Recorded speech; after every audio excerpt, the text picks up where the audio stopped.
this is Jennifer Vatsa from Belladonna's Botanicals, and today I want to talk about this is for the Accessibility Magic series. This is the topic of alternatives to blood magic, if that is something you are not comfortable doing or can't do for medical or psychiatric reasons.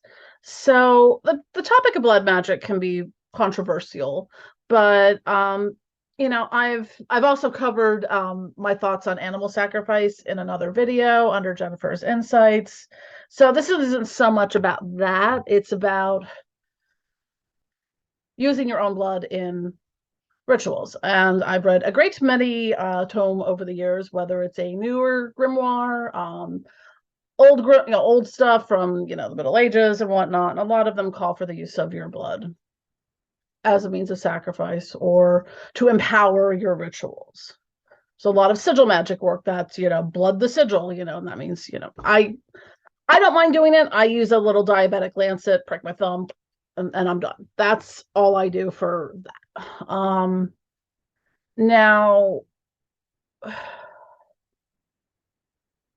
this is something that I start thinking about more in depth. I'm like, well, what if you have a history of cutting and suicidal ideation? Do you want to be piercing the skin or cutting yourself to do a blood sacrifice? Because that can be something that's very triggering or dangerous. So what do you do when the ritual you're calling for is like blood the sigil, or add a little bit of blood to this, anoint this with blood? The other one, this is a topic I see sometimes, is, well, just use your menses. Well, great, but not everyone's comfortable with that, and not everyone has a uterus and does that. So I had a hysterectomy when I was 39, so not an option. Or there are other medical conditions. Or sometimes if you're on birth control, it completely stops altogether. Or if you are transgender, that might not be an option for you. So again, what are the alternatives? If you have any kind of trauma or PTSD from, say, being in a violent car accident or being brutally attacked or something like that, again, that might not be for you. I mean, and some people have very different sensitivities. Like a friend of mine in grade school passed out in science class when the teacher was just talking about what would happen if you cut your jugular vein in biology and whatnot. So some people are also squeamish towards those things. I'm not, per se. I have a very high tolerance towards those things, but I also did work in a hospital and was death girl, so not necessarily something that I find squeamish, but some people do, and that's fine. Other things, there's blood disorders like hemophilia. If you are undergoing any kind of like chemotherapy, cancer treatments, your blood might have some toxic elements to it. So you might not want to be just smearing that all over the place, especially if you have pets or children around. So again, what are the alternatives to this? So what I want to sort of discuss in this, I don't think this will be too long of a video. I say that now, but I'm really great at rambling, because if you want to do a blood offering or a DNA offering of sorts, because some people will use their sexual fluids, or if you're comfortable using your saliva. The one thing, blood doesn't squick me out over saliva. Ugh. I couldn't imagine spitting on something and just be like, ugh. Anyways, we all have our things that make us a little little. That's one of mine. Toothpaste spittle. Ugh. So, what do you do now? I think I covered this in the animal sacrifice one. If you leave for blood, there are some butcher shops that will carry blood, like lamb's blood or something like that, or goat's blood or whatever. You would just be like, I need this for a recipe. So look up a recipe that requires that, because they're not just going to give you blood to use in a witchcraft ritual at like a halal butcher or whatever. There's just a lot of those in the area where I live. So what can you do if you are in this and thinking, oh, I'm not comfortable doing, blood, even if it's, just a little diabetic lancet. Also, IV drug users might not be, that might be very triggering to, be kind of injecting yourself. So that's another area where you want to, those things can be very triggering. I've never been an IV drug user.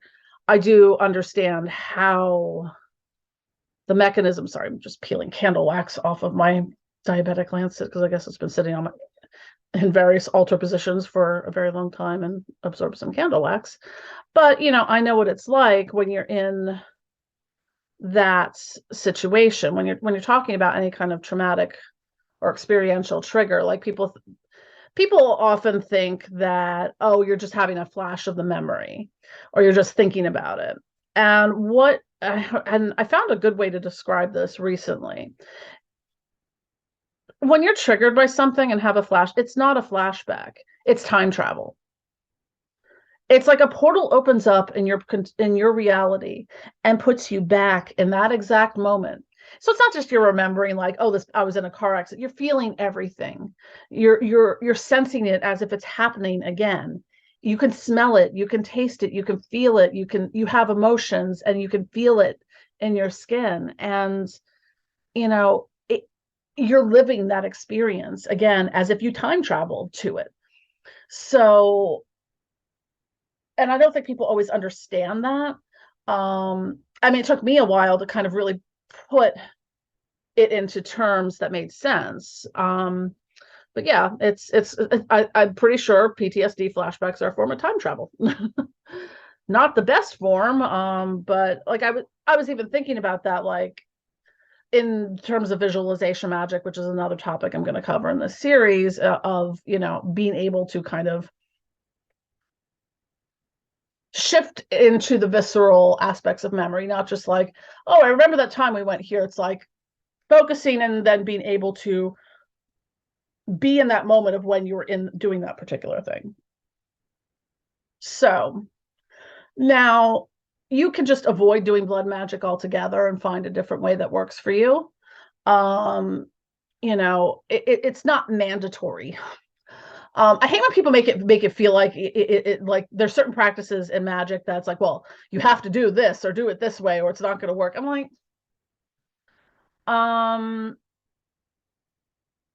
so if you're not comfortable using your blood, you can look at the alternatives. Hold on, and we're back. So you can look at the alternatives. You could get a little bit, use a little bit of blood from, if you can get some from a butcher and are comfortable doing that, that is fine.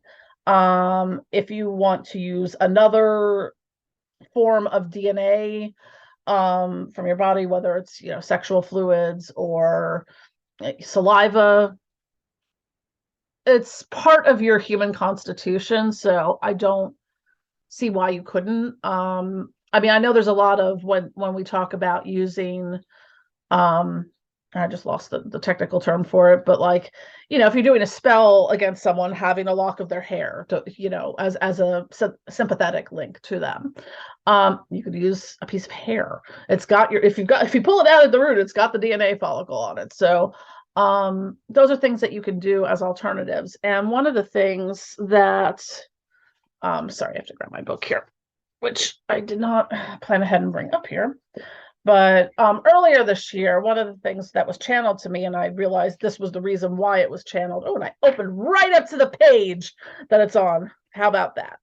Was a symbolic blood formulation. So if people are interested in this might be something I can offer in my shop. But it would be a combination of dragon's blood oil, dove's blood ink, dragon blood ink, spring water, grain alcohol, and coffin nails to get sort of the iron kind of rust in it. So this is but it would be ritually consecrated so that it would be a symbolic blood offering.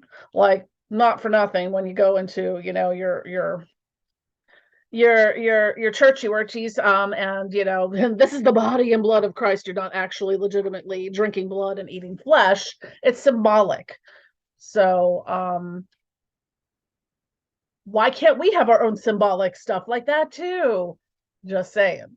So if that's something that people are interested in, it's something I could definitely work on.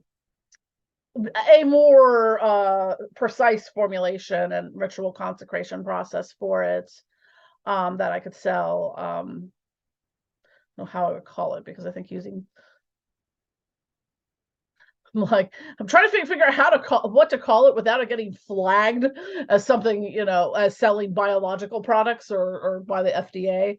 I'm like, I mean, you know, there's fake blood, you know, cow syrup and food dye, but you know, I'm sure there's a way to wiggle around it without it, you know, triggering any kind of uh stupidity from the world at large. So I hope you find this helpful and something to think about. What makes sense to you as far as when you're coming across doing a kind of ritual work that calls for using blood, and if you fall into any of these categories where you don't feel comfortable doing it, adapting your practices to suit you is the way to go. Don't force the issue. Don't, you know, if you have something, you know, if you know, you've got a history of cutting or IV drug use, and you know, you're doing it but you're uncomfortable with it, because you can teeter on that edge of, you know, relapse into those behaviors very easily without intending to. So if you're comfortable with it, great. If you're not, alternatives exist. So, and that's what I really want to talk about in this series, is giving you as much information and alternatives to practices to make them adaptable to you.